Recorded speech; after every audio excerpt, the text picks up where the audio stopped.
The tragedy and loss experienced by the Jewish people during the Second World War only increased the desire and willingness of the Jews to establish their own state in Palestine. At the end of the war, Britain was reluctant to admit survivors of the Holocaust, despite calls from US President Harry Truman to admit 100,000 survivors, as they feared the destabilizing effect this would have.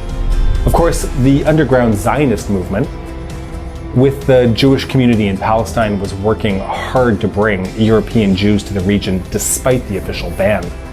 An example of these attacks was the series of strikes carried out on June 17, 1946, where 10 out of 11 of the highways and rail bridges connecting Palestine to the outside world were destroyed. However, it was also the case with the Arab population, who stood to lose their land and livelihoods. And established the Special Committee on Palestine to consider and develop a proposal for a resolution to the issues in Palestine. The vote, held on the 29th of November 1947, saw 33 countries vote in favor of the committee's plan for partition. 13 countries voted against it, while 10 abstained. As small-scale skirmishes gradually escalated throughout late 1947 and early 1948, the Palestinian Arab group, the Arab Liberation Army, proved incapable of defeating their better organized opponents. Due to the chaos, tens of thousands of Palestinian refugees fled into neighboring Arab states, further inflaming the public of those countries to demand war. PM on the afternoon of May 14, 1948, 8 hours before British sovereignty dissolved, David Ben-Gurion proclaimed the establishment of the State of Israel, becoming its first prime minister. That night, armies of 5 Arab nations surrounding Israel attacked the newly created state, starting the first Arab-Israeli war out of the conflict.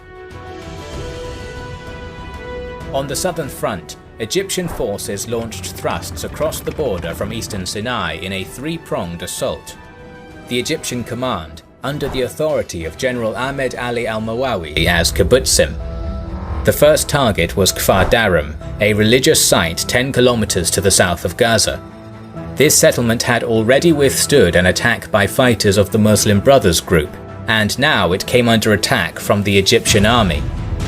So on May 18th, the road from the coastal plain to Jerusalem was severed, preventing the Israelis from reinforcing or resupplying their troops in besieged Jerusalem.